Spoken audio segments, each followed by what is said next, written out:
evident content.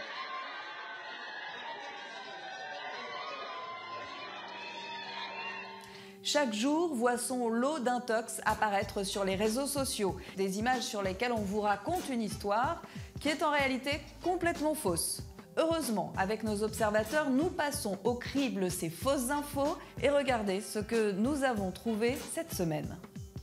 Ici, des réseaux d'extrême droite française nous expliquent que cette photo a été prise en Suisse. Et que montre-t-elle? Une foule de musulmans qui brûlent un drapeau parce qu'ils ne supporteraient pas de voir cette croix. Dans cette légende de photo, tout est faux. D'abord, ce drapeau n'est pas le drapeau suisse, c'est celui du Danemark.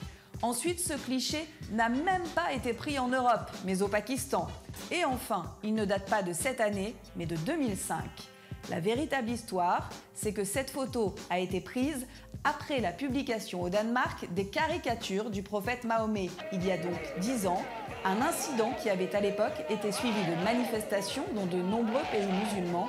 Ici, on veut nous faire croire qu'il s'agit de musulmans violents en Europe. Objectif, attiser l'islamophobie. Autre manipulation, mais cette fois avec un objectif différent.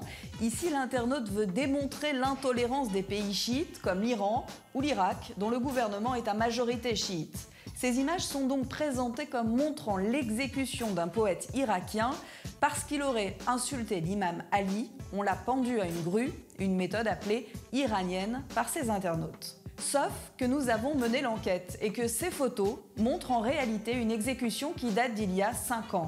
Et il ne s'agissait pas d'un poète, mais d'un homme accusé d'être un meurtrier en série. Attention, cela ne veut pas dire que l'Iran ou l'Irak ne pratiquent pas ce style de pendaison, mais cette histoire de poète a en tout cas été montée de toutes pièces. Dernière intox, cette vidéo a beaucoup circulé sur les réseaux, car ce qu'elle est censée montrer fait froid dans le dos. On nous dit que ce sont des femmes de la communauté yazidi qui se font enlever par des djihadistes de l'État islamique, pour ensuite être utilisées comme esclaves. Les internautes affirment que ces images ont été filmées en cachette. Même s'il était impossible de vérifier ces images, beaucoup de médias les ont relayées, certains ajoutant même des détails sortis d'on ne sait où. Et le poteau rose a finalement été révélé. Il s'agissait en fait d'images tirées d'un documentaire fiction tourné en Irak. Une fois encore, cela ne veut pas dire que les djihadistes ne réduisent pas des femmes yazidis en esclavage, mais ces images sont fausses. Vous l'avez compris, des internautes utilisent de fausses images pour vous manipuler. Ils peuvent inventer complètement des événements, comme c'est le cas pour le soi-disant drapeau suisse brûlé, ou ils peuvent amplifier un événement pour vous faire peur. C'est le cas du poète irakien pendu à une grue. Dans tous les cas, faire circuler ces intox est dangereux et peut discréditer des informations vérifiées. Si vous aussi, vous avez repéré une intox sur les réseaux, contactez nos journalistes. C'est facile sur Twitter, Facebook, WhatsApp et même par email. À bientôt sur Les Observateurs.